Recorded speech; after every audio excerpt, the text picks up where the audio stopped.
Match week 4 in the books. City get their 4th win to start the season, all 12 points collected. Not without some controversy, however, on the stroke of halftime. Elsewhere, Tottenham keep rolling after their first stumble at Brentford to start the year. They've now picked up 3 straight wins. Liverpool also roll over Villa. Elsewhere, Arsenal against United, the big match of the weekend. Arsenal come away victorious. Again, not without more refereeing controversy, as United join Chelsea in the bottom half of the table as we go into the first international break. This is the Premiership Russell Podcast. Manchester City are still alive here. Balotelli, Aguero! Back, Fuchs. The ball in behind Damian Vardy! It's 11!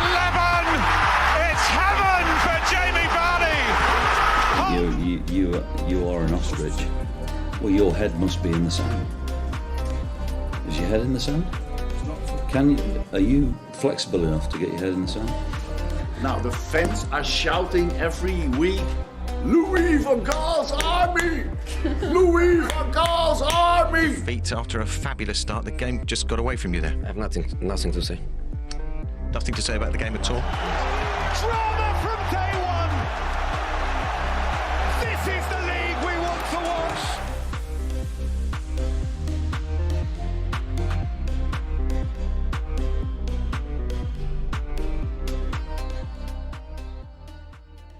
Sammy Habibi. Oh, Hank, how you doing? How you doing? That was a very spirited intro, I must say. Thank you. Thank you. Could really feel your enthusiasm passionate. to talk about Luton versus West Ham. The only thing I left out was the Brighton Newcastle, but you can only talk about, so many games in the preview. It's a preview.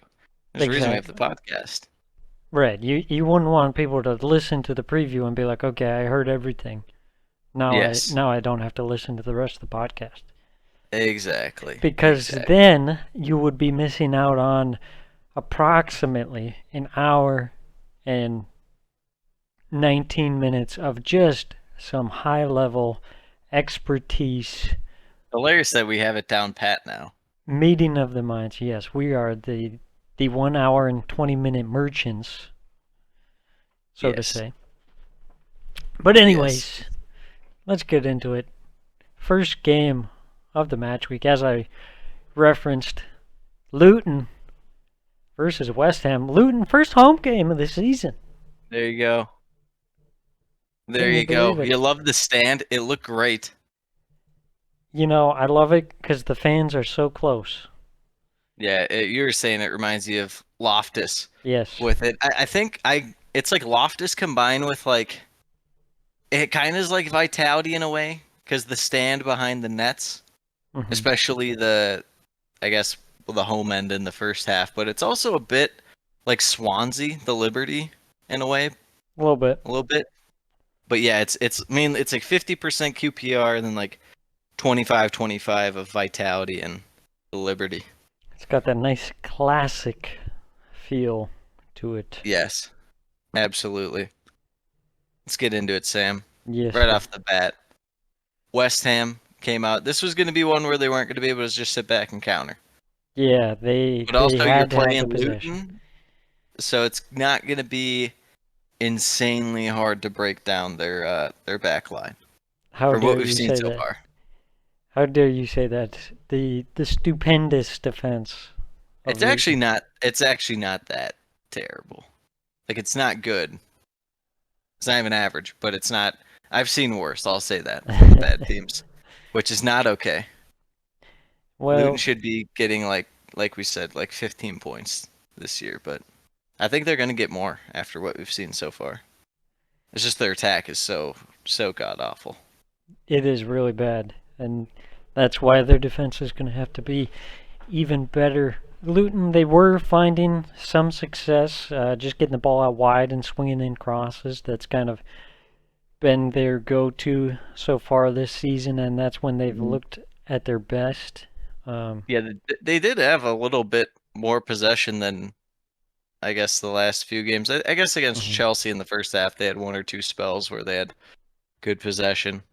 Yeah, there were a couple moments where they just made it a little interesting in the West Ham box. Forced a clearance or two. Even just like certain things, like I don't know, it had to be like 15 minutes in or something like that. But like the ball like slipped through Areola's hands, and like no one was gonna get on the end of it for Luton and stuff. But there's people around. It's like just throwing it towards the net. That's all you can ask for if you're Luton. You just got to Just ask the get it questions. around. Yeah, Exactly. 100%. Ross Barkley's asking questions. All right. Ross Barkley, legend of the game. Can't believe he's back in the league. West Ham took the lead 37 minutes in. Paqueta with just an absolute masterful ball in for Jared Bowen at the back post. Questionable goalkeeping out of Kaminsky Yeah, your there. boy Kaminsky. A little rough on that one. It appeared to be savable. It Yes. appeared to be right at him. Yes. Is what it appeared to be. So that was a pretty brutal goal to concede, but great ball in by Paqueta. He had a great first half in this one. He's really picking it up. I think they kind of built a team now that makes sense in terms of having him be like an 8/10 kind of going forward. You have him and Ward Prowse as the main kind of guys there, bouncing forward. Even Ben Rama, if he drops back in midfield a little bit, just having Alvarez be the rock in there is good. And you know what I noticed about this? You didn't have to just start Sushek now. Yeah. It's like, isn't that something?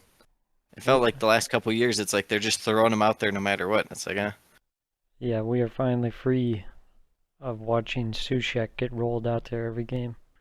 Yeah, absolutely. Yeah, so went into halftime 1-0. Second half, West Ham got off to a quick start, scored, but was offside.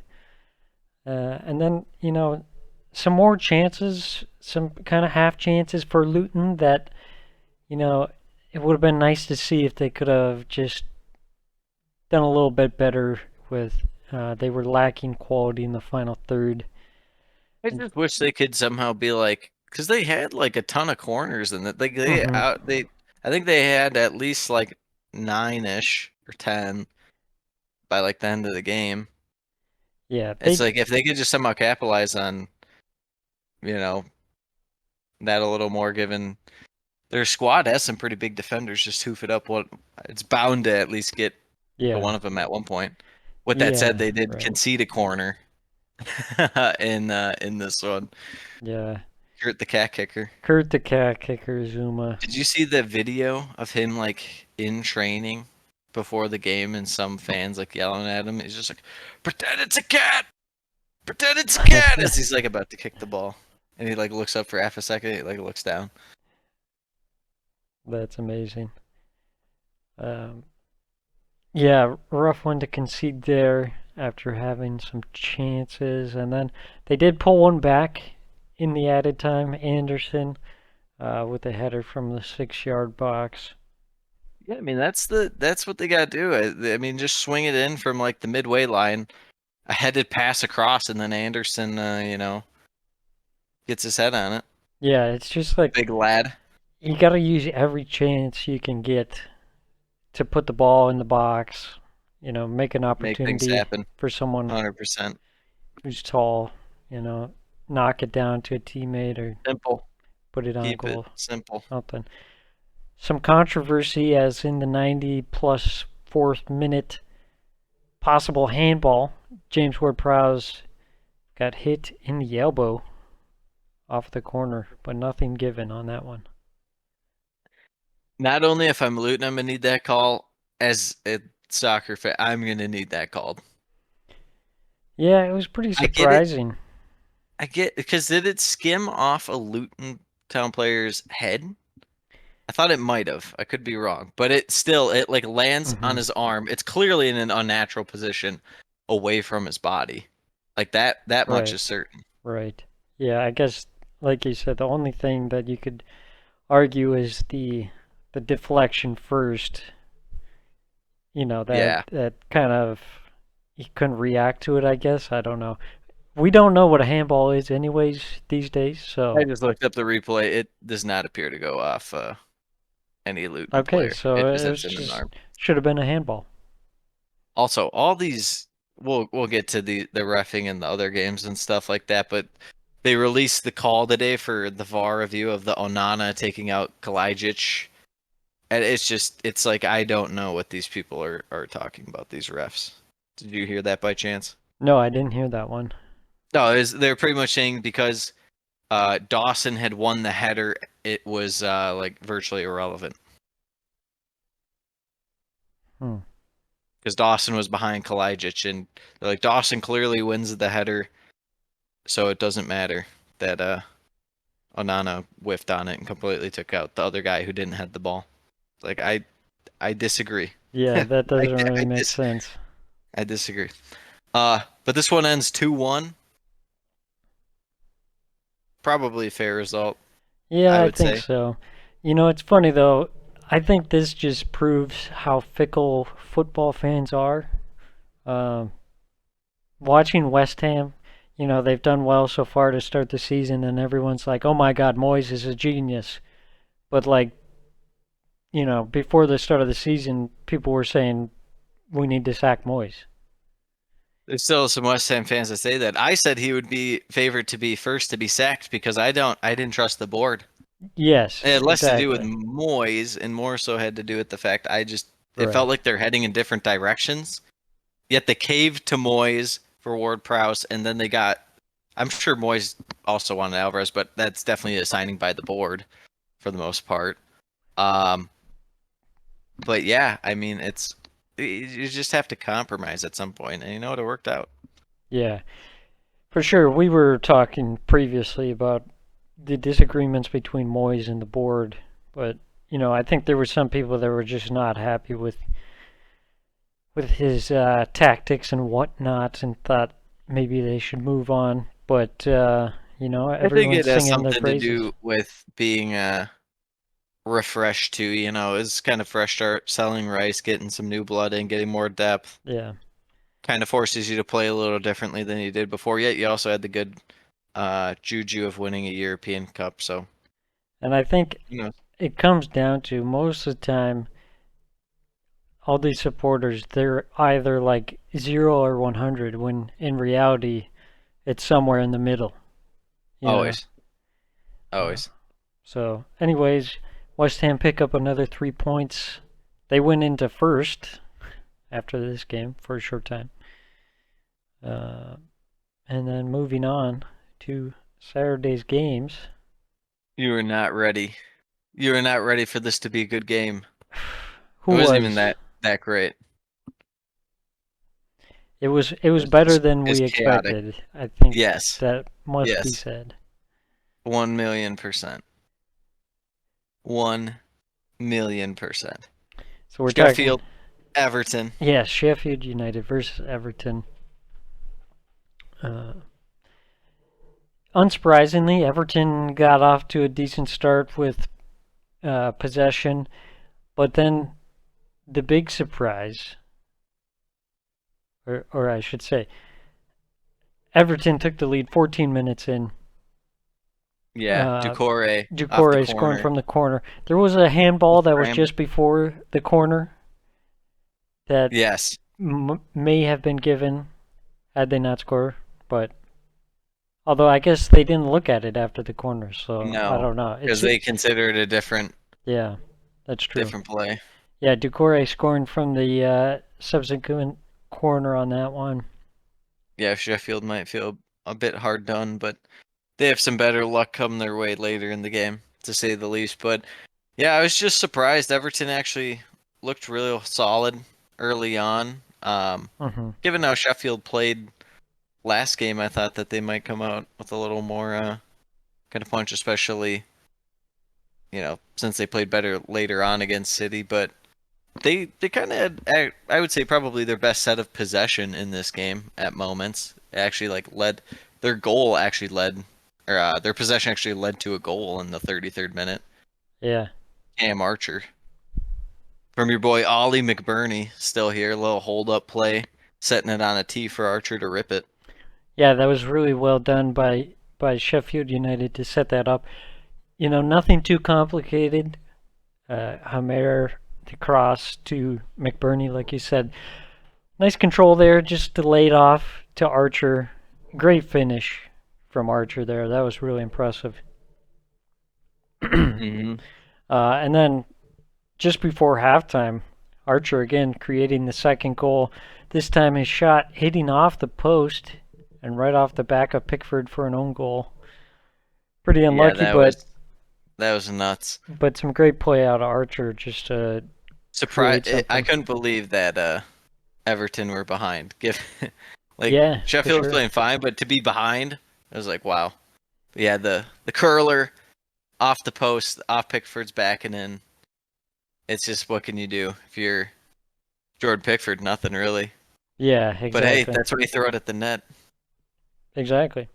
Get it going. It was a nice play too. Nice little build up transition off winning the ball in midfield. So yeah, that's what like I said, like. Sheffield actually showing some lifeline now. That's- Some lifeline. That's what I like out of Sheffield United when they just go for kind of more simple build up, a couple passes up, and then get a Yeah, shot and then off. it's like a layoff into space for a guy to run up and then. There were times in the swing it first in. half where they just tried to overcomplicate things and ended up just giving away possession cheaply in their own half. Yes. So, yeah, but like you said, going into halftime, 2-1, Everton probably wondering how the heck that even happened. Yes. But they come out in the second half and get a goal right away. Nice little possession. Good build-up play. Patterson swinging at far post. Perfect ball from Nathan Patterson to Dan Juma with the tap in into what is his celly? It's like a snake? It's a cobra. Apparently, Cobra. it's a tribute to his friends. Respect. But Big yeah, respect. I What like. did you think? I mean, obviously you always have said Dan Juma's too good for Everton. What Mhm. did you think of Beto? I was just gonna mention that. I really like Beto. He's pretty solid. He was a great pickup there. He's got great pace. He's tall. His passing is excellent. There were a Yeah. number of times where he linked up well on the goal here. He linked up well with Patterson um, to help create that assist there for Patterson. Good hold up play. So just kind of all around, he's a great addition to Everton squad, and I think it works really well with Danjuma as well, because Danjuma's not really like a number 9. He's more of like coming from the No. wing. So I think he's definitely more of a winger. yeah, Maybe even if you had to play more central, you might think of him a bit more of a center forward than just out and out striker. yeah. I think having Beto in there is just going to be really helpful for everyone around him because he just works so well with them. Mm-hmm. Something Yeah, they've and I been think missing for Beto a is while. one of those guys who could apply. It just feels like he'll match the Premier League style of play real well. So I think his highlight was probably in the first half. He had a ball kind of near the end line, squared it, and it hit the post. But Mm, that's about it. yeah, Uh, but still promising. yeah, Um, for sure. rest of the game was honestly, I think most of probably the best chances fell for Sheffield, to Yeah, say the least. yeah. At times, Everton holding on for dear life. Good organization.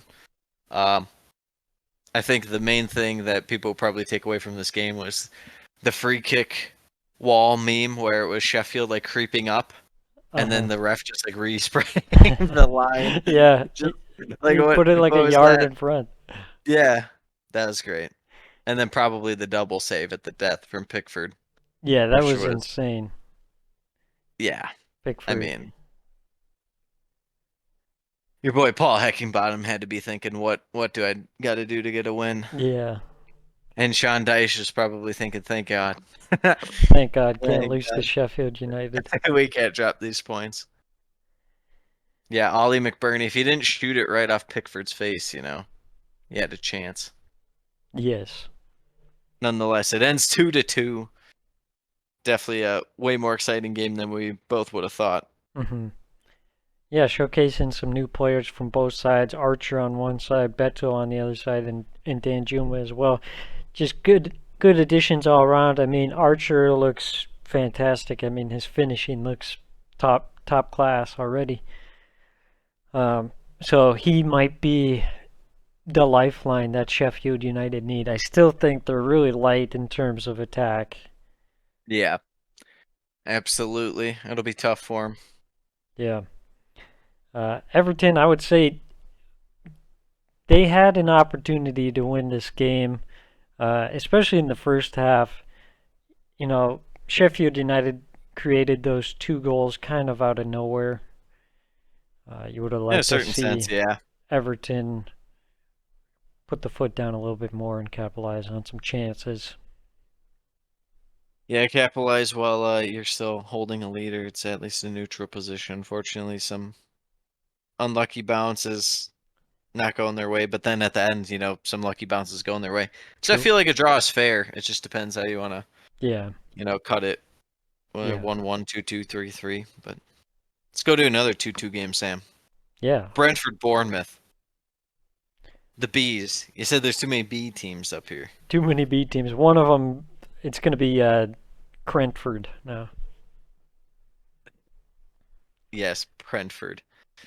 Drop the B. Drop the bottom of the B. Just make it a Brentford P. versus Dornmouth. I bet Why there did is a Burnley get to Dornmouth. remain a B team? They should be They can be, Burnley with a K. yeah, Kernley. I was thinking Kernley with a Q. That's pretty good too. Yeah. Let's get to this game right now. Brentford get an early goal from Matthias Jansen. The VAR review that it didn't or the goal line technology review didn't know if it went in or not. They kept playing for a while and then they just look and they're like, "Oh yeah, it went in."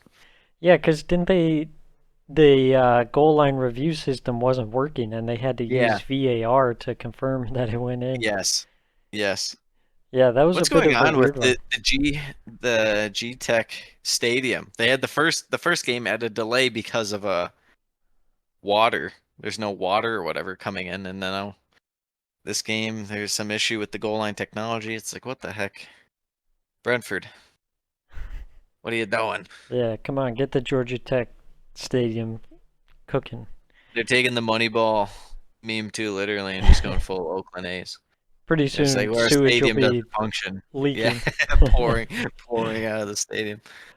Yeah, it's one of those things where a lot of Brentford kind of controlled a good chunk of the game, but Bournemouth, just like last year, kind of capitalizing on the few chances they had.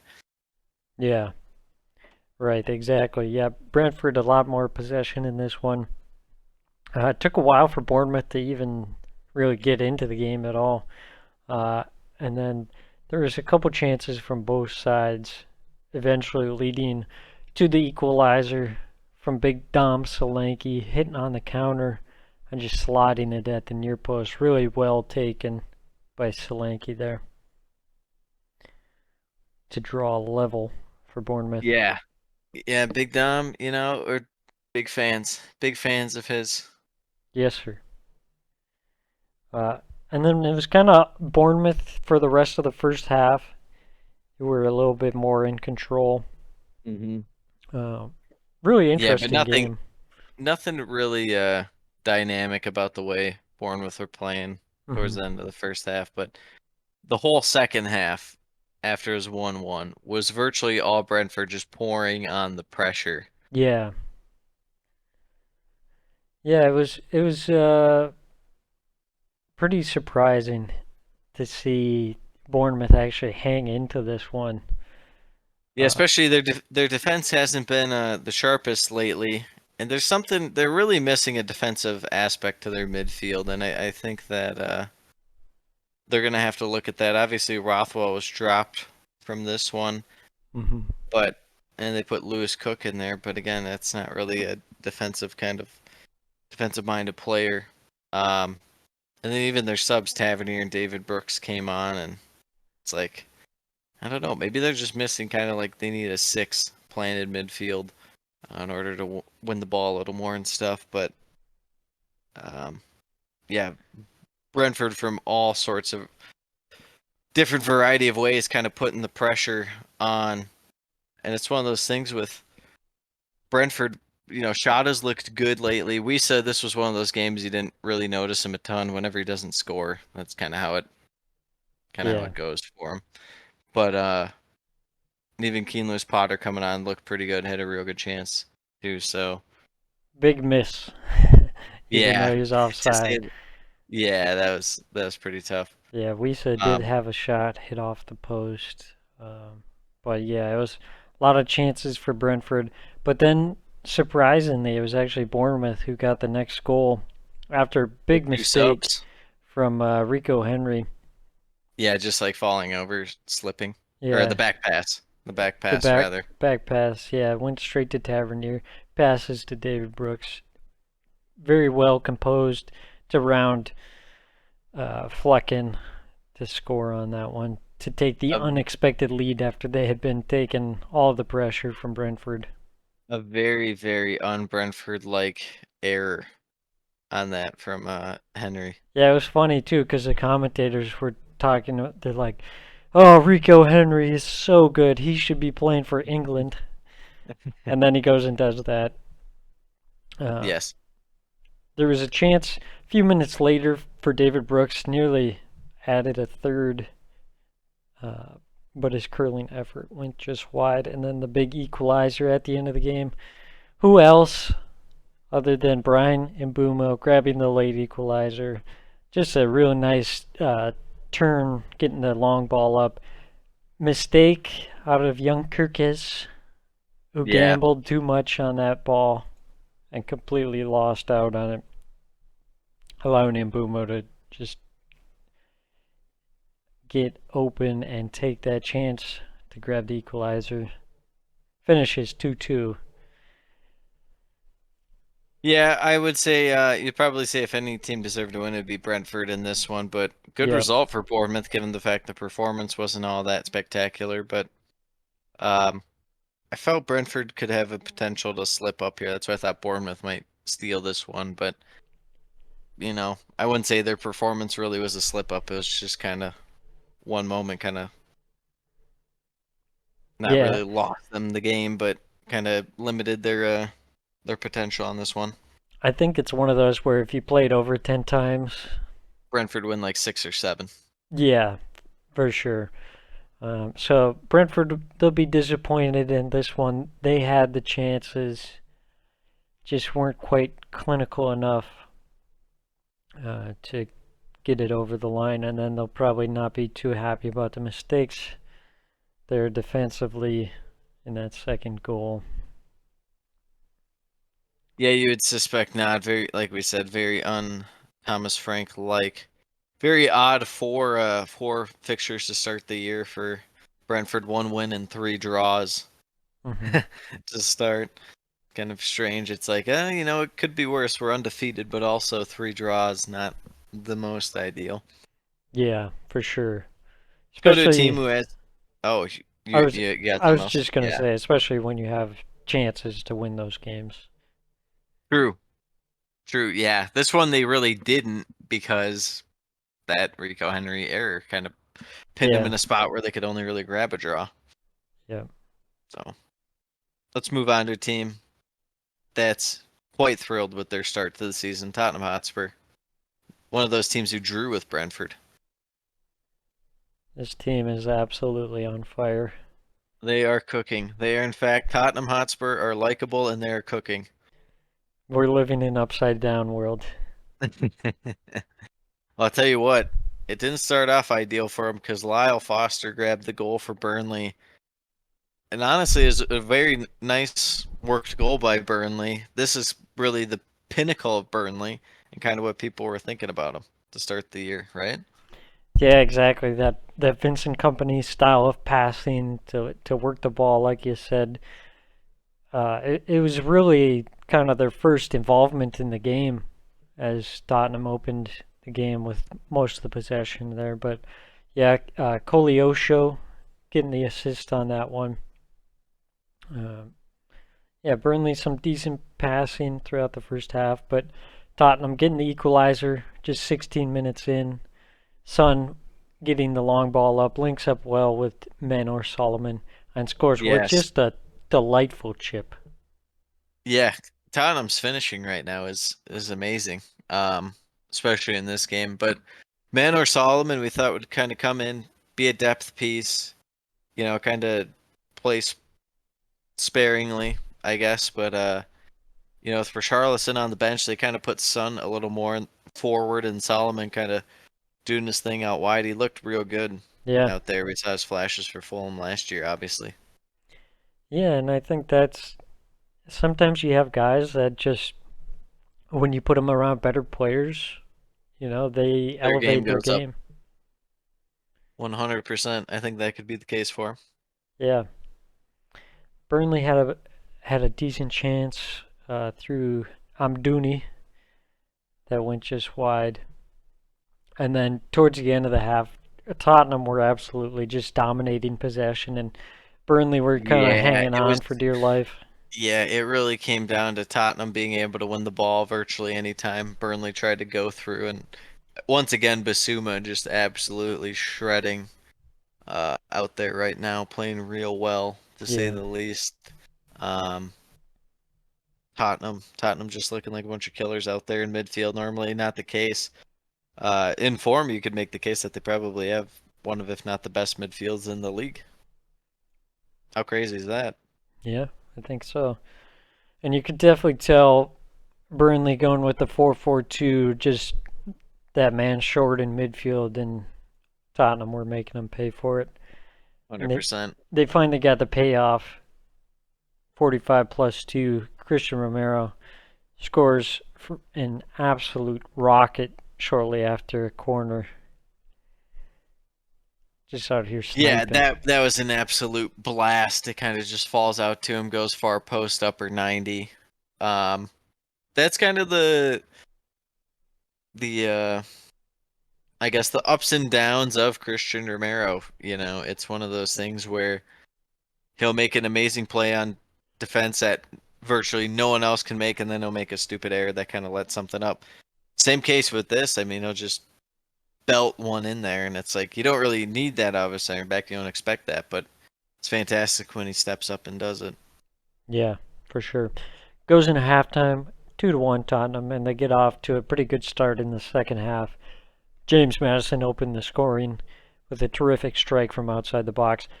My big problem on this one, the Burnley defense just completely sagged off him and allowed him a free shot from outside the box. It's like, okay, maybe you can get away with that in the championship. I get that they lost the ball and stuff, but that you're right. The back line didn't step up whatsoever.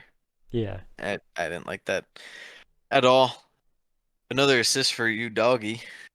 Ooh, doggy. Ooh, doggy.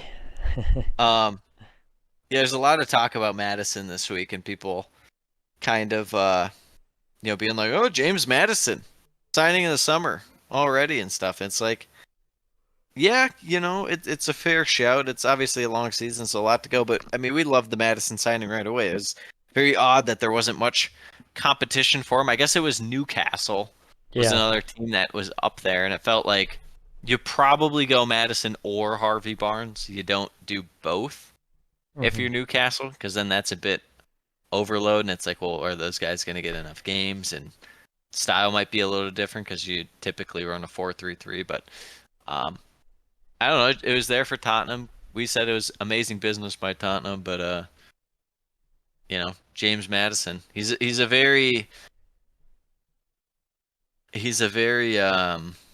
not streaky player, but streaky mixed with confidence. When it's down, when his confidence is down, you're like, ooh, this guy is worth this, and I don't know, So you got to ride the wave with James Maddison right now. He's clicking. Yeah, and you would hope too that putting him in this Tottenham team that there will be fewer valleys and more peaks. You would think so. Surrounded by better players behind him is the main thing. Yeah. Not even players alongside him or in front of him. Because he had good players at Leicester alongside him and in front of him. It just was the guys behind him weren't very good. Yeah, for sure. Tottenham continue the goal scoring. 63 minutes in, push up from a broken play, and Manor Solomon finds Son for the second time in the game, scores, and again, way too much space in the box allowed for Son to get that shot. Really shouldn't be happening. The Burnley defense needs to be doing better on that one. Agreed. And then 3 minutes later, they cap off a 5-goal display with an amazing ball from Pedro Porro to Son, completing the hat trick for Son. Cool, as you like. Burnley do get a late consolation goal. Brownhill, who just Josh doesn't Brownhill. start. Yeah. Who just doesn't start. They're like, no, we don't need him. Yeah. It's like, okay. Turns out they do. Yeah. I would say so. That one finishes 5-2. Yeah, still shaky defense from Tottenham, but Ainge ball's clicking in attack right now, so you kind of ignore these things. But I don't know. The defense. Vicario is a bit streaky, too, in terms of he'll make a good save that you don't really expect, and then not the best. But I think he's definitely an upgrade over what Lloris was the last year or two. Yeah, I agree. Even if he's just average, that's still better. Yes. Moving on. The $1 billion underdogs versus the $1 million. I guess they're not really underdogs, but it's really the battle of the teams of way too many guys. Yeah, the battle of the bloated squads. Yeah, the bloated squad derby. Who can sign more players? Yes, they really should have had Todd Bowley and I don't even know his name, the Greek guy. They should have had them out on the field before the game, shaking hands. 100%. Yeah. Bloated squad derby. Chelsea and Forest. Chelsea started the game in possession. Pretty slow. Mm-hmm. Pretty slow, if I say so myself. They really can only go to the right. Yeah. They just like, what if we just go Malagusto and Sterling? And it worked for a while, but I mean, their best chance was probably in the first half was a Gallagher strike that like was top bins. It just went wide. Mm-hmm. Other than that, nothing really stuck out. Thought Forrest did a good job setting up, but Chelsea didn't really entice them trying to pull them out, and they went too slow and Forrest was set up. Mm-hmm. Yeah, really not a whole lot of action. Like you said, just Chelsea kind of banging their head over and over again by trying to force it down the right-hand side. And it's got to be said, why is the lineup so defensive when you're going against Nottingham Forest and you know they'll just be sitting back? Yeah, do you need a back three against Forest? What do you need? The whole Chilwell backs? being not even a wing back, just a winger needs to stop. It's got to stop. Mm-hmm. I don't get the whole you play the summer Pochettino as 4-2-3-1 and you look good and you win the like tournament of the mid-table clubs. And then you're like, what if we just ran a 3-4-3? It's like you didn't do that at all in preseason. It's so weird. Yeah. So, and another issue, well, we'll get to it, but goes in halftime 0-0. Second half, right off the bat, Forrest turned Chelsea over as Chelsea are playing around in the midfield.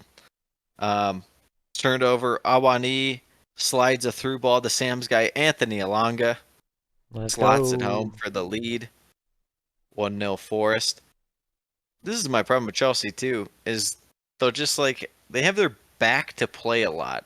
And they're trying to, like, they'll pass it to the midfield and then they do a one-touch pass. Because that's exactly what Caicedo did. He did a one-touch and Gallagher wasn't there. It's like, the chemistry's not quite there yet. I don't know why you're trying to play this football on a string kind of style when you have so many new guys. But it is what it is. Chelsea bring on Madueke, who looks good. The only problem is that put Sterling on the opposite wing, and they never went that way. So then Sterling was virtually ineffective. Right. Anything else really stand out to you in this one? Yeah. The Jackson miss. That was about it. Yeah, that was kind of their big chance. Nico Jackson, 83 minutes in, puts it over from 5 yards out after the cutback from Sterling. That was the golden opportunity for Chelsea Yes. to draw level. But Yeah, it was kind of weird because he like lunged for it. He had time to Mhm. just strike it like normal, but he lunged for it. yeah. Overall, not a very impressive performance by Chelsea as they continue to try and figure things out. Yep. Charity FC back for one more season? Yeah. Question mark. It could happen. I think it's one of those things where, first off, you're spending a bunch of money on young guys, so they're not going to be developed products, especially when it's like a bunch of young Brazilian guys that probably won't be in the team for a couple of years. But I don't know. I feel like it's a bit silly to deflect. And it's like, sure, you lost in Kunku, who's probably going to be your best player, but really you didn't have a backup plan. I don't think the backup plan should be Chilwell's left wing. Mudryk hasn't looked good, but also he hasn't got a start. It's like maybe toss him a start, give him more than just like 10, 15 minutes. And I'm not even a Mudryk guy, but just see what it does. And I definitely have Madueke out there. Well, let me ask you this now. Cole Palmer signed on deadline day for a lot of money. Yes. 45 million pounds ish, somewhere around Yeah. there. How does he fit Chelsea into fans the are really, equation? really all in. Really all in on him. I think he could be kind of like an attacking mid slash kind of drift out wide kind of guy. You know what's funny is I watched him play in his little kind of layoff passes and stuff like that to connect play. You know who he reminded me of? Who? He was on Chelsea last year. That's the hint I'll give you. Mason Mount. No, close. Kai Havertz. Kai Havertz. He's just like kind of roaming around doing some like small things, and it's like, what does he do? I guess he facilitates it forward somewhat, but it's not dynamic. It's just like kind of gets it to where someone will cross it. I don't know. Yeah, We'll see it's more what a they want to pass do. for the sake of passing. A lot of Chelsea fans are really high on it. I believe it or not, Sam, I'm not as high. It's a lot of Me and money. you. It's a lot of money for an unproven guy. Yeah. But that's how it is with a lot of these Man City players. That teams are just buying and funding Man City so they can go spend 100 mil on Gvardiol. Exactly. They turn two guys who are prospects and turn them into a Gvardiol who can just slot in and be, one of the best center backs in the league. In the world. Yeah. Amazing. Good performance by Force. And I was thinking about this too. They didn't really play all that well, but they did enough. And that's they were playing that way against Arsenal, where it was close to where they were doing just enough. They almost, grabbed something in that game. And same thing with against United. Maybe Forest on the road isn't as much of a meme as it was last year. It's still probably they're going to be way better at home, but still, Yeah. Is that something you can talk yourself into? Steve Cooper got him turned around. Yeah, I mean, it seems like they've gone for this approach now that they're just going to try and sit back. And I think, especially against a team like Chelsea, where if you just go out there and say, okay, you're going to have to break us down, I don't know how great I feel about that from a Chelsea perspective. Previous seasons we've seen Chelsea have the U-ball. Yeah, the horseshoe ball. The horseshoe ball. That was the thing people were concerned with about them hiring Poch. I just feel like it's one of those things where you can't overcomplicate it against Forest. I think you just have to simply if you strike at any point to where you catch them out in possession, you just have to hit. Because more than likely that'll be your best bet, is when they're not fully organized. And Chelsea really only had one or two chances like that because they were constant on pinning Forest in. Mm-hmm. Yeah, Chelsea now opting for the tilted pitch tactics, where you can only go down the right-hand side. Pretty much. Doesn't really work. Hasn't worked yet anyways. Yeah. I mean, it worked against who did they play Luton. last week? Against Luton, but big ups to beating. But that's Luton, so yes. Forest getting Ibrahim Sangare. It was a rumor earlier this summer, kind of fell off, no talks. one of the best midfielders in the Eredivisie. I know the Eredivisie isn't always, the best in terms of transitioning to the Premier League. I like the signing. I think they needed a ball winner. They needed a 6. I'm feeling a whole lot better about Forest odds of staying up, and I'm glad we picked them to finish as high as we did, around like that 13 range. Yeah, I'm not sure. I don't know too much about the guy, but I hear all the stats people talk about him, and they speak very highly of him. So it'll be interesting to see how he slots in there. It's always good to add some quality midfielders in there for Forest, because that was an area that was kind of a issue spot last season. I thought Ryan Yates played pretty good in this one too. Yeah, Ryan Yates is a perfect kind of like shithouse style. He's like Liancow, but midfield. Yes. Maybe he's probably a little more technically gifted, but not much better. Just someone in there to break. Yeah, but that's what you need as a smaller team. Just foul the shit, get the other team agitated. So yeah, let's move on to Sam's favorite team. Oh, Man City versus Fulham. Their own moments of controversy in this one. No controversy, just Man City dominating, of course. There was a lot of Man City domination, but I was surprised Forest kind of held their own, tried to break out in this one. Had a couple spells of possession, but it didn't really lead to much. But even just the fact that they're able to win the ball around midfield and stuff, and do the nitty gritty things to keep it close, I thought was pretty impressive. Yeah, I feel like City kind of have started this trend this season where they are kind of slow to start. Maybe not even this season. Last season they were kind of like this too, but they didn't look very good in the first 20 minutes. It's this possession that's just way too slow, and you're not creating like any chances whatsoever. Eventually they start upping the pressure. They started going a little bit more through Foden, and then through Doku as well, who had his moments. Yeah, what did you think of him? I thought he was all right. He had some good moments and some bad moments. I didn't think much of him, but then I'm like, well, it's Pep Guardiola's system. It's his first game.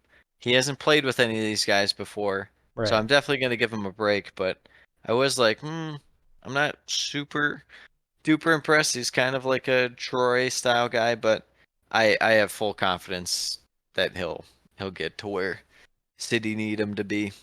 Yeah, it's kind of, I think he'll be a Grealish-esque kind of style player. Probably not draw as many fouls, but that kind of style where he creates on his own and can get in those good spots near the end line and stuff. Yeah, for sure. You can definitely see that kind of matched. You have Grealish on the left and then Doku on the right, and both have the ability to just kind of make some magic with the ball at their feet. Indeed. City take the lead 31 minutes in. Kovacic plays the through ball up to Holland, passes across to Julian Alvarez for the tap in. Yeah, the people are very upset today because I saw his, of all things to care about, the FIFA rating was 80 for him. So people were not happy about that, Sam, video game rating. With that said, I sent you the Man U ones and I was laughing about them. I just couldn't believe that he was nominated for the Ballon d'Or. Who was? Alvarez. He was? Just because of Argentina. Argentina? Yeah. Yeah, but it's like insane. I mean, for him to be on that list, like, City. Yeah, he's like the ultimate role player at the moment. Who, sure, he could go somewhere else and play all the time and he'd be perfectly fine and stuff. But he is in I think the perfect role for him right now. Yeah, you could have picked like a number of players on City who should have been on that list and he shouldn't have been. But Nathan Ake for one. Nathan Ake, goated with the sauce. Fulham get a quick equalizer just 2 minutes later. Ederson saves Raul Jimenez's flick, but only as far as the oncoming Tim Ream They call him back post Tim. That's what they call him. gives Man City a dose of freedom. Served up nicely. But City... Did they sell Zach Steffen? Not that it really matters, but for the Americans out there. I don't know what happened to him. If he went on loan or if they I know sold he was him. on loan the last couple of years. I thought they might have sold him. Doesn't matter. Let's Yeah. back to the game. Yeah, City re-grabbed the lead just before halftime. A bit of controversy in this one. Say at least. Nathan Ake with the wide open header from the set piece, but Akanji was offside and possibly interfered in the play. It sure looked like he did. Looked like he affected the sight line of Burnley. It looked like he was maybe standing in the way of the ball coming directly at the goalkeeper. Yes. I mean, I don't know what else there's to say. It surely was some kind of interference or, being in the way, and he was in an offside position, so the goal shouldn't have stood, but yet it did. It's one of those things where it's easier said than done for Fulham to be like, oh, well, you just, bounce back from that. But it's like you go into halftime 1-1 at City, way more manageable than you get a fluke goal where the refs completely miss something and now you're down 2-1. Yeah, exactly. Big things like that can just change the whole outcome of the game. Goes in halftime 2-1. Second half, City grab a third after a slow start to the half. Holland gets a nice ball from Julian Alvarez, and then bit of a mistake from Tim Ream. Tim Ream giveth, and Tim Ream taketh away on this one. Yeah, City just kind of cruised after that. Diop giving away the penalty on Julian Alvarez. Penalty awarded. Holland converting the penalty. Lots. And then just gets the hat trick at the end of the game, 90+5. Shout out Sergio Gomez. Yeah, Sergio Gomez. Little cutback pass, little slice and dice action. Yes, sir.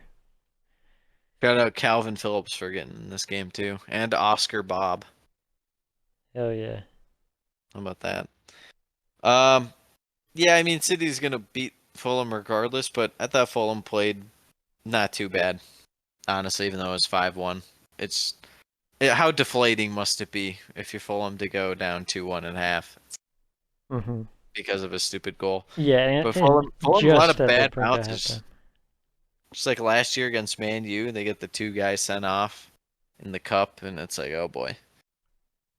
Yeah. But bad luck, Fulham. Bad luck, Brian of our world. Yes, sir. All right, moving on to the last game of Saturday, and the third and final hat trick of the day. Yes. I don't think All that's the ever Hatties. happened before. 3 hat tricks in one day. That's pretty I don't think so. insane. I do not believe so. A lot of chances early on for both sides. Yeah, for both. I mean, mainly Brighton kind of had it going. Yeah, in Newcastle possession. kind of like within like the first 2 minutes had like 2 chances, but Yeah. But I mean, I felt like Brighton, around that 5 to 10 minute mark, kind of got the possession going again. Create 1 or 2 things. Then even right after that, it was like 15 minutes in, Almiron had like a chance that almost squirted in and went just wide. So yeah, for it sure. was really back and forth to start the game. Yeah, really interesting one. Brighton taking the lead after Billy Gilmore rips a liner at Nick That Pope, was who a can't blast. handle it. I mean, you can't blame Where's him the there. shot assist? Where's the shot assist? The shot assist falls to young Evan Ferguson for the rebound tap in to take it 1-0. I was surprised how when it started to go more Brighton's way, Brighton were able to dominate not just midfield, but the whole central of the park. Mm-hmm. And especially Billy Gilmore in this was nuts. Yeah, I mean, pretty surprising considering how they lined up with just kind of the Billy Gilmore, Pascal Gross double pivot in midfield against. Pascal Gross getting his first call up to Germany. Yes. Germany, you've sucked for a while. Well, for their standards, sucked. But where's Pascal Gross been? Yeah. How's he not going to call up sooner? Put some respect on this man's name. He's going to Yes. save the German national team. Yes, absolutely. Their squad's just going to be consisted of guys who are like over 30. It's going to be him and Mueller and the over the hill Fulkrug. gang. Yes, the over the hill gang. Yes. But yeah, I was surprised that midfield going up against Joelinton, Tonali, and Bruno G. You know, on paper, you would probably favor Newcastle's midfield there. Yes, well, young Billy Gilmore, what can you say? He's cooking. Yeah, He was cooking. sure was. Went into halftime 1-0. Second half, Brighton strike again. Evan Ferguson with the assist. This time gets credited for the assist. Bill Gilmore cooking. Yeah, it was really close on that turn. On that goal, he almost got picked off. If he would have, it wouldn't have been a break, but it would have been a 1-on-2 for Newcastle.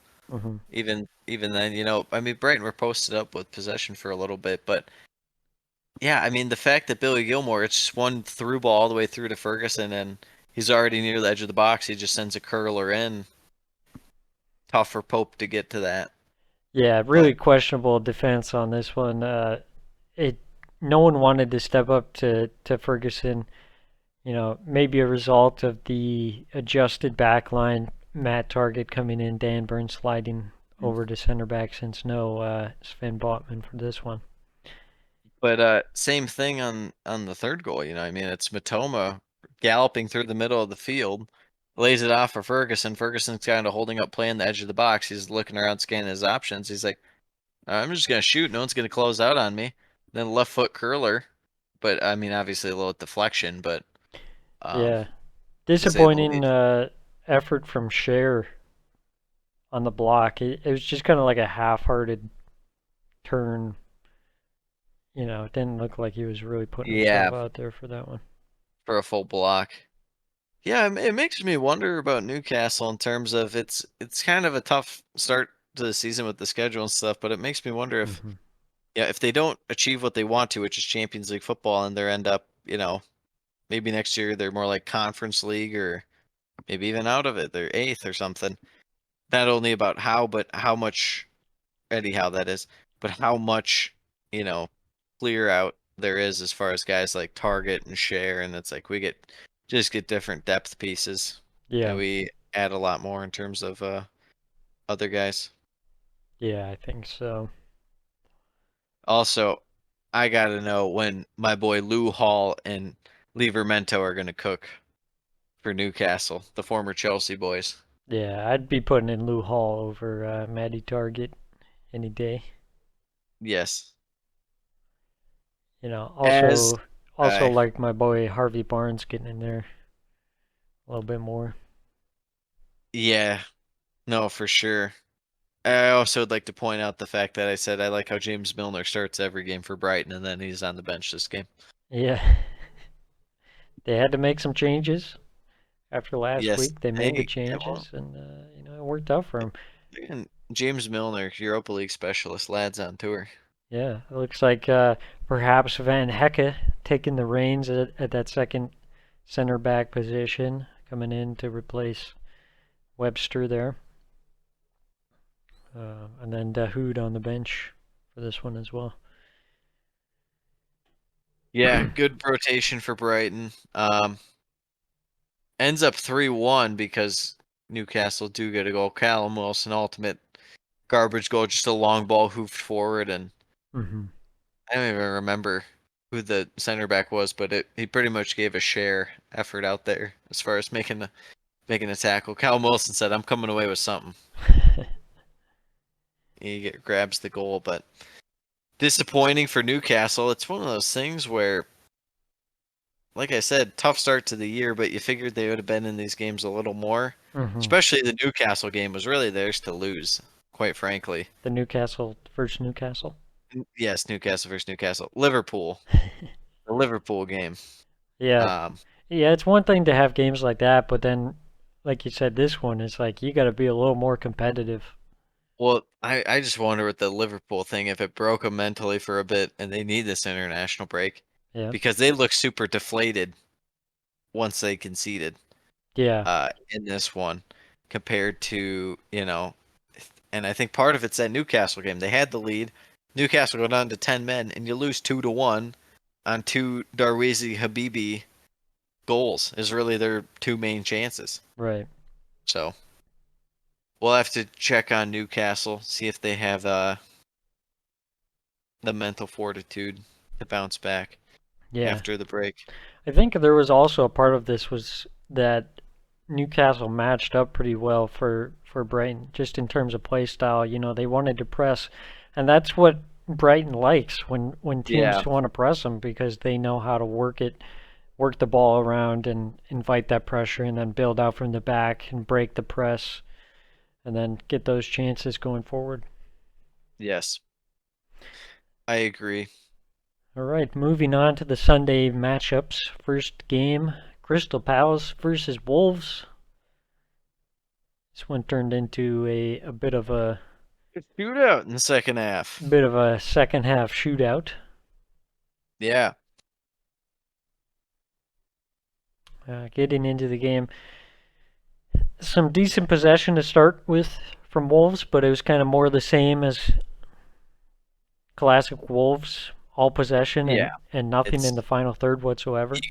You get to the final third and it's just like they all have broken brains and they don't know how to function anymore. But the transition to get there is absolutely lovely. Yeah. And it seems like, you got Fabio Silva and he does decently. He can link up the play a bit, but in terms of an attacking threat, it just seems like he may never score.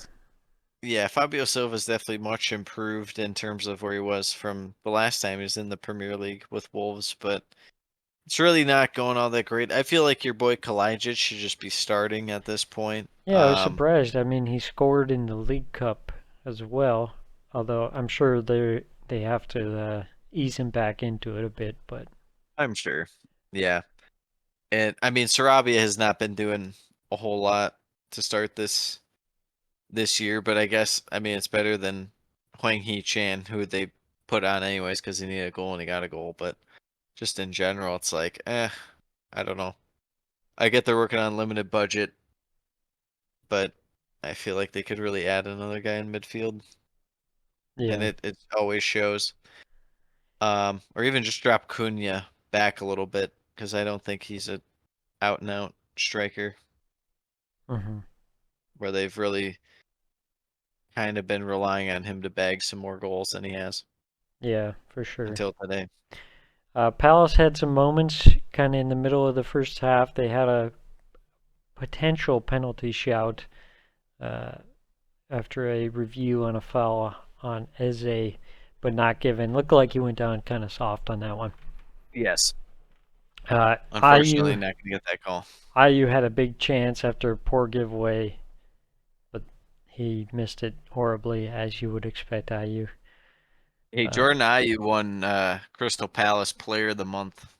Jesus Christ. From their fans. That guy. I don't know how Anderson didn't. Anderson's honestly been one of the 5 best informed guys this year so far for me. Yeah.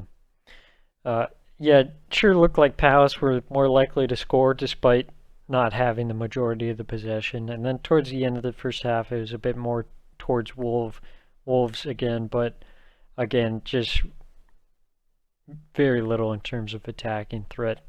Went into halftime 0-0. In the second half, it all popped off. Palace opened the scoring.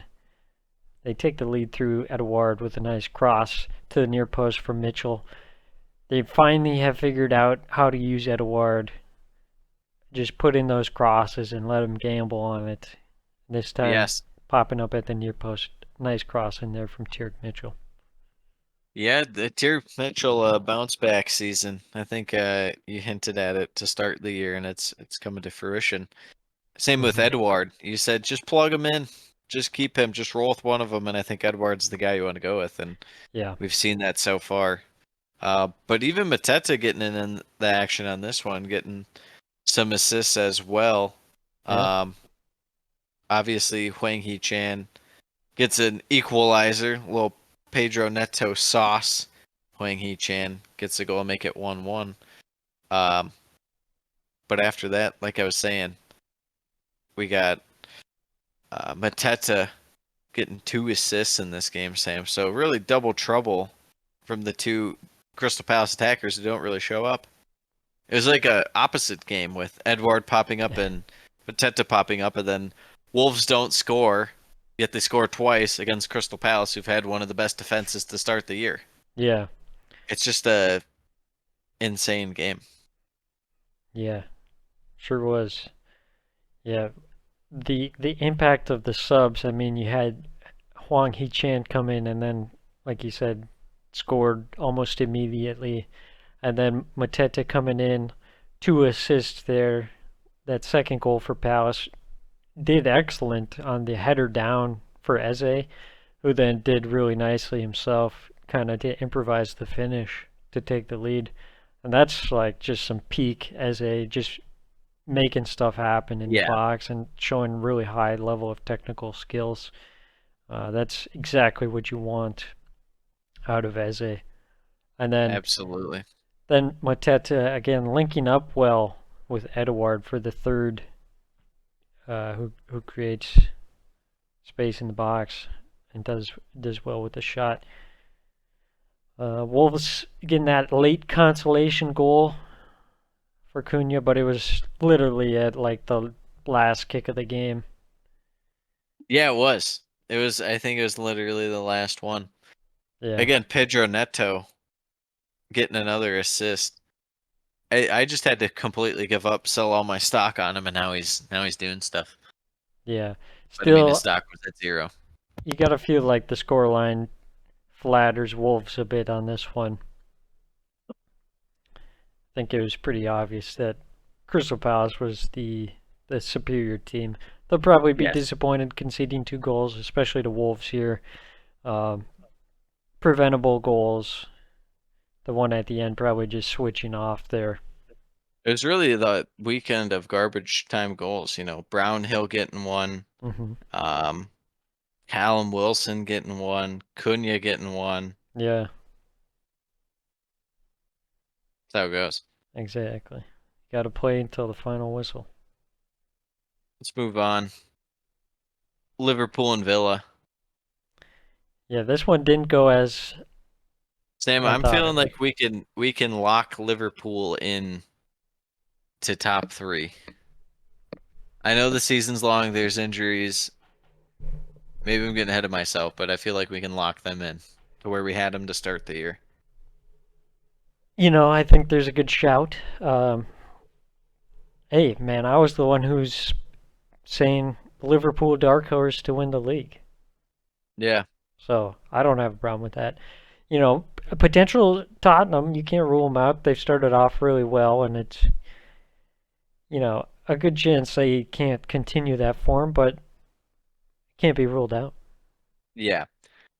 No, for sure. I think the thing that Tottenham has going for them too is they're not fully young. A lot of the guys that they're relying on are kind of young, but they have plenty of experience and stuff. It's just they don't really have a ton of experience with themselves, and then also with the new manager and stuff. So we'll see. I'm sure they'll take their bumps and bruises, and they have only really played 1 or 2 teams so and far. When people get super excited about Tottenham, you just have to remind them that Nuno Espirito Santo won the Manager of the Month in his first month in charge. So yes, it's a long season. Yep.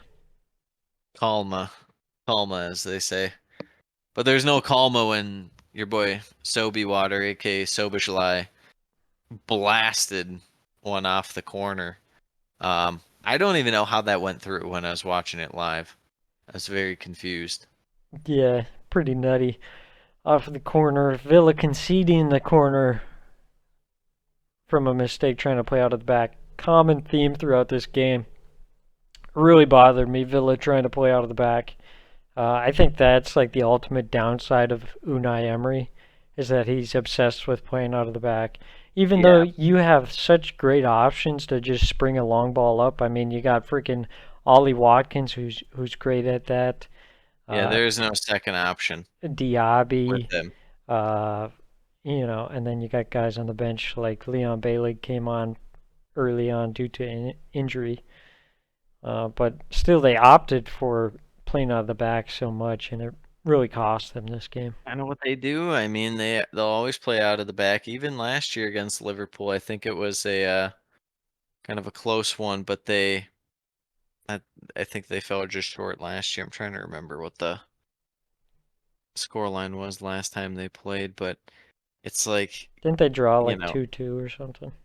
that sounds right to me, but it's one of those things where, the style of play. You live and die by the good evening, to Yes, say the sir. least. Um, you also live and die by the Matty Cash. Sometimes it will be on the hat trick. Sometimes he'll have an own goal. 1-1 was their last meeting.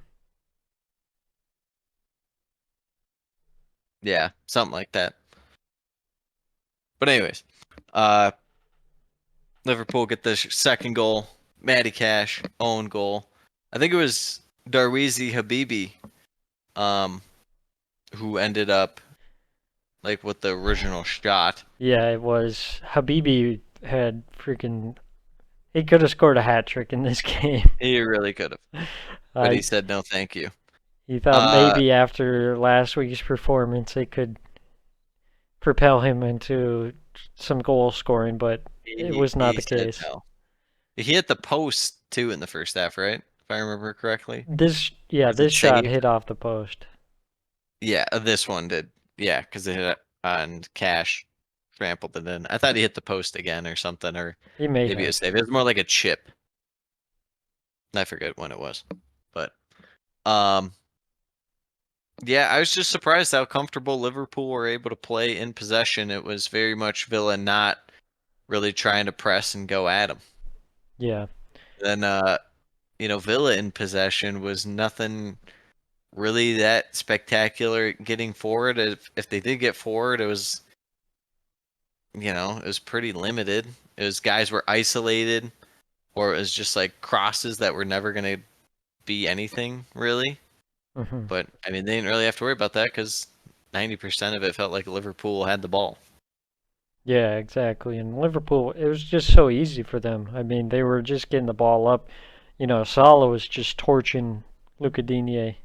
Oh, they're all behind. Sam, you might have had that one coming. You might have said one of these games, Luca Digne is going to be left out there, and it's not going to be great. Yeah, and it started, Villa started kind of with the back three, and then Diego Carlos had to go off injured, and then they swapped to a back four, and that's when you have Luca Digne just really exposed to Salah, and Yeah. he was getting cooked. He was absolutely getting cooked out there, to say the least. Yeah, going through my notes, the only real chance I remember was, I guess, kind of before half, 37th minute. Leon Bailey had a chance, kind of cutting near post, and he like tapped it wide, I believe, or it was blocked by Gomez, I think maybe, but it just went wide. But regardless, it was not that ideal to be your best chance of the game, to say the least, or at least the first half. Yeah, and it just felt like after going down 2-0, that was kind of like an insurmountable lead, given the way that Villa were struggling to have like any possession whatsoever. I mean, just getting the ball across the halfway line was a struggle. It's just tough when Liverpool are outworking you in midfield to win the ball back.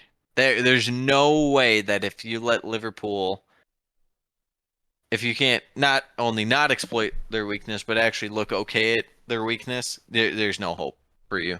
Yeah. There's no hope. There's no chance. So. Yeah, it goes into halftime 2-0, second half.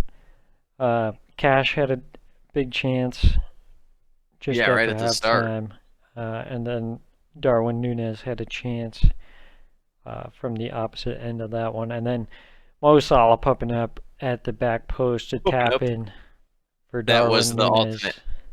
ultimate tap-in merchant goal if I've ever seen one. Yeah, and at that point, 3-0 down. Villa are out of the game. Game over. Liverpool, dominant victory. Really like to see that out of Liverpool if you're a Liverpool supporter. You know, going Also, up against in a the week close, of in the week of garbage goals, garbage time goals. Villa not getting one. You got to give props to Liverpool for not conceding. True. Well, speaking Oh, of garbage time goals, this last game, it had a couple hey, late there was goals. another. Well, it had one garbage time goal. One garbage time goal, yes. Um, Arsenal versus United. Not a controversy with this one.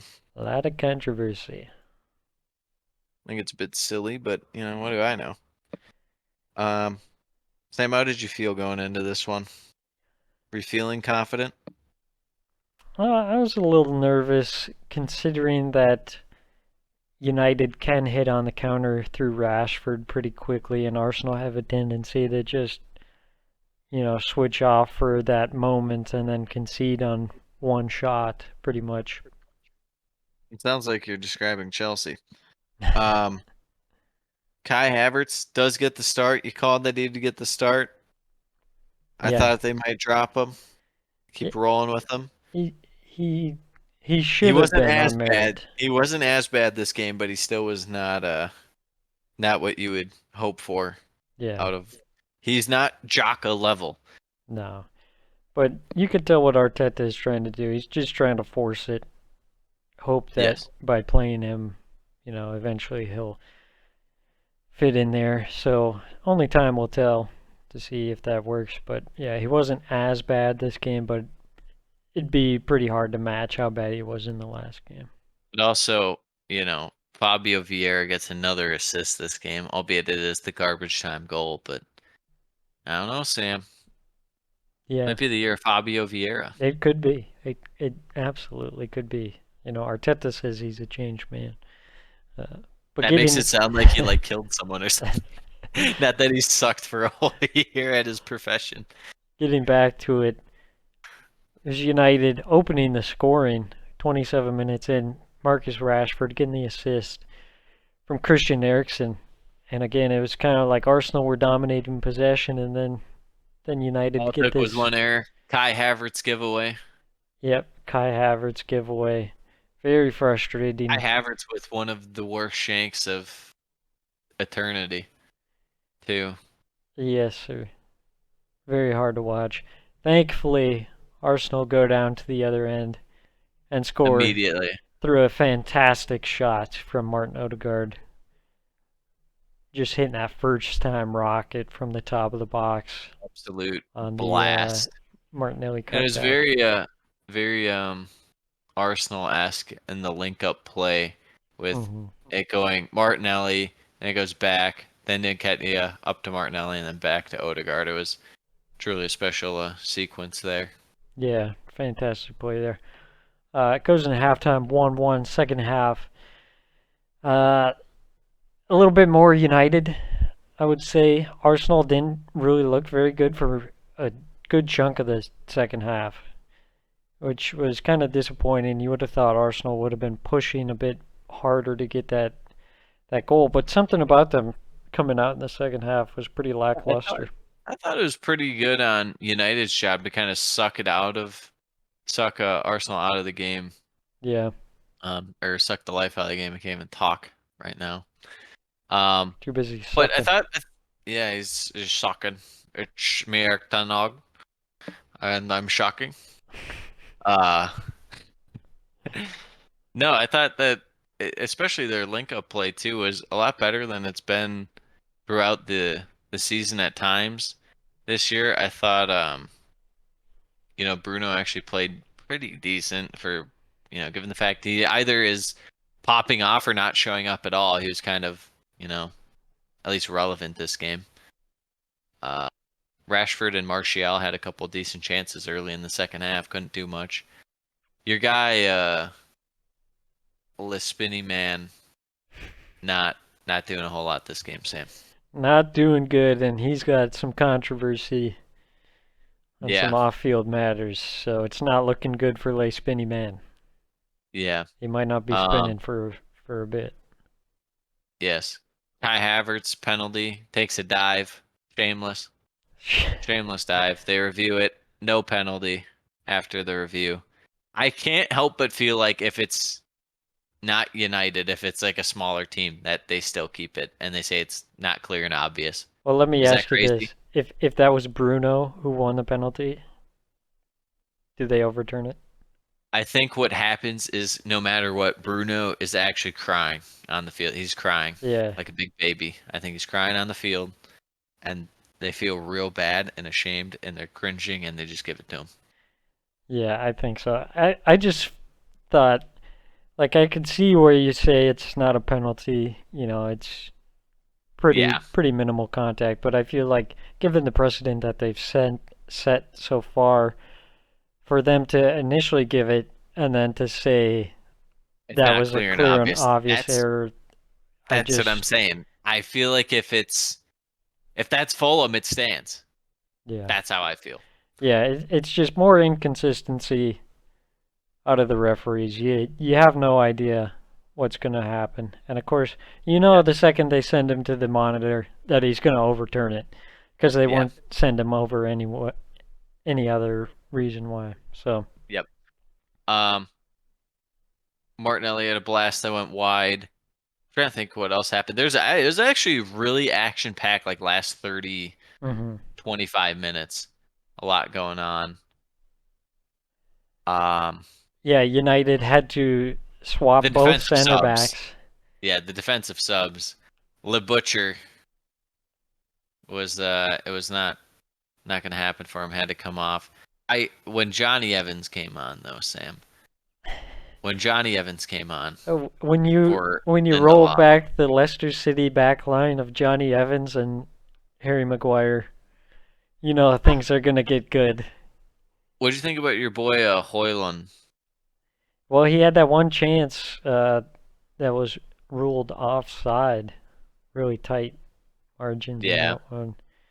There's a nice break Man U had, and Rashford just like didn't pass to him. Yeah, it didn't It's pass. very odd. Yeah. Opted for the shot, even though definitely the better option was a pass there. Yeah, pretty small sample size so far, but I genuinely feel like he is a very talented player and will do well no matter where he goes in his career. But Man U style, I just don't fully see it. Yeah, I mean, some of these teams, it's like they just feel cursed. Like sometimes. But part of it's just a good player buy the goes right to a team. guys. Yeah, it happens to Chelsea too sometimes. All the time. Like 1 out of 2 signings. Yeah. Yeah, big chance for Saka, but huge save by Onana on that one. It's kind of weird because Onana hasn't been all that amazing. That was probably his best moment, but it's one of those things where it's like, even though De Gea makes a bunch of errors, that feels like one where De Gea saves it and comes up big. Because that was De Gea's thing. He always came up big. Yeah. Except on like the gimmies, he would just like ruin it somehow. Yeah, exactly. Then the main part of controversy, 88th minute. Ball slipped through to Garnacho, who's in on goal by himself, scores. VAR reviews, says he is offside. It was real close. It was so close. And it gets to the point to where people are just like, you have to let that go. What's the point of overturning it? And it's like, well, if you have the system, it should be overturned. Yeah, I just honestly I don't really quite get the controversy on this one. I mean, I think he was off. It's kind of like it's a binary decision. You're either off or you're on, and he was off. I'm telling you, people are upset about it because they think the clear and obvious applies to that too. Yeah. And it's like, I mean, it looks pretty clear and obvious to me, but I don't know. Yeah, and then of course you have the cameras at an angle too, so it looks a little more close than it was too if you were to look down the line. Exactly. Yeah, I don't know. That sounded like a bunch of cope to me right there. But Yes, you for know what? sure. All I know is that Garnacho scored, and he didn't know he was off, and that's actually pretty massive. And I feel vindicated by that alone that he's better than Sancho and a Lispini man. Oh, 100%. 100%. I mean, yeah, speaking of Sancho, he comes out after the game, Yeah, basically says refuting that he hasn't been working hard and yeah. So is he going back to Dortmund or what is his whole thing? well, I don't think he can at this moment. I think his only option would be to go to He's, Saudi until the winter. well, no, I know, but I meant like he'll probably just stick it out and not play for United Yeah. for a while. We've seen that. Remember when Rashford went through that where he just like didn't play? Yeah. This is weird. Back to the game. Corner for Arsenal, 96th minute. Falls to Declan Rice. I don't remember who did the deflection go off of. Was it Johnny Evans? Yes. Okay, went off Johnny Evans. Onana gets a hand to it, but it still goes past him. Declan Rice to the winner. That's why you pay 105 mil for him. Not really, but you know, Yeah, that's what you people say, the cliche line. were complaining that they were arguing that Gabriel was holding Johnny Evans, but in reality I think they were both holding each other. Yeah, it's one of those things where you know that's never going to be called at the end of a game. But I don't think it makes any sense for it to be called because both your team guys won the are game. both guys are holding on to each other. So Yeah, you're not going to call it a toss-up call at the end of a game. yeah. Um, and Arsenal go down as United are going forward. Arsenal go down, counter. Gabby Jesus, garbage time goal. Assist from Vieira. Nice little fake. I don't know who he made dive, but that was a nice. Dello Oh yeah, sent him to the Shadow Realm on that one. yeah, it's pretty Sent him dirty into move. the Shooting Stars edit. Some say he's still sliding to this day. Yeah, something like that. Finishes 3-1 Arsenal. I don't know if it's Arsenal necessarily deserved the win. Yeah, it wasn't really. It was a toss up. You could talk me into either team deserving a win. You could talk me into a draw. Um, it was honestly definitely probably the most entertaining game of the year so far, in my humble opinion. Even though there's only like a stretch of time, probably like 15, 20 minutes in the second half where not a ton happened, but it was just United kind of control and play. But after that, the last 20 minutes were pure cinema out there. Last 20, 30 minutes. So Yeah. good stuff. Back to the drawing board for Mr. Ten Hag. Was looking more and more fraudulent each day as his team collapses around him. Yeah, I don't. This didn't do much to make me think more or less of him. This game didn't really change. Well, I just look at their squad. I anything. mean, look at their bench. It looks great. Can I read it to you? Yes, please do. Palestri, Dan Gore, Mejbri, some Turkish guy, Koylan, Garnacho, Ari Maguire, Regulon, and Johnny Evans. Is this like freaking? There's just no depth. It's like in fantasy football when you have like an auction team and you just like pay all the money for your starters, and then like you have a bench of like the cheapest guys possible. Yeah. Or even setting your fantasy Premier League team. And it's like, yeah, my backup keeper is some youth guy who's never going to play because he's cheap, and my backup center back or my backup defender is a guy who's £4 because he doesn't play. You just do that over and over. Somehow the United continuously spend a lot of money, yet their squad never gets any better. Yeah, it's real almost like they head-scratcher. don't have a time.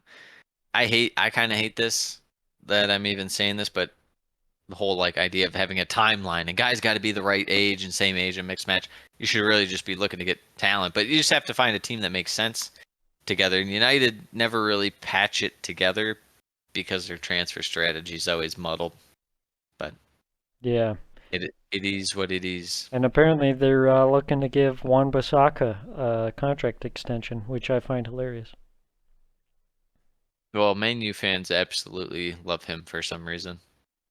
I don't think he's United quality, but that's just me. Yeah, it would be such If a you got him United for move. cheap enough, it's a depth piece, I guess. Yeah. I wouldn't hate it for that, but given the fact we just listed depth and all your depth is nothing because you have a few guys injured right now, but I don't know.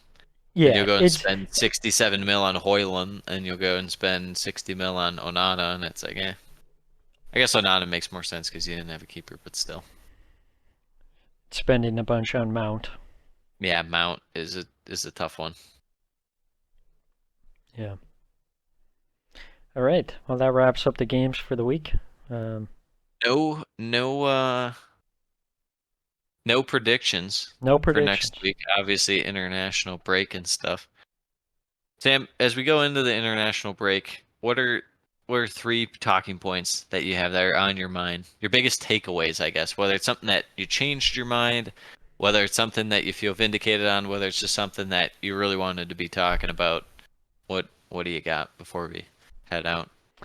I would say my first talking point would be Newcastle, and this is something that we touched on, but yeah, so far not a very great start to the season. Tough schedule, but I think that's just how the game works, is that it's not linear. Yep. They had a It's- great season last year, but it's Growth hard and to follow. decline is all exponential. Yeah, Nothing is a straight line, to say the least. I agree.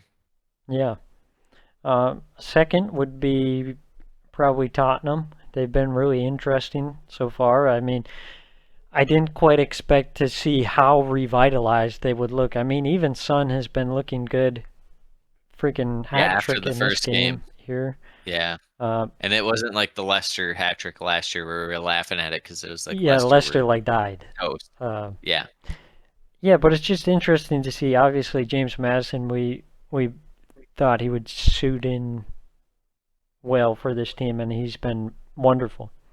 And then you just have Ainge getting the best out of some guys who were kind of on the outs, like Basuma barely was playing last Under season. Conte's terrorism ball, yeah, it wasn't really going. And now he's like running the show in midfield.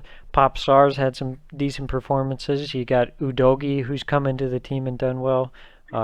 Van de Ven has come in and he's done fairly He's well. looked good.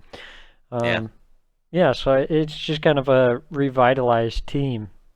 With that said, they got bounced from the Carabao Cup already. That is true.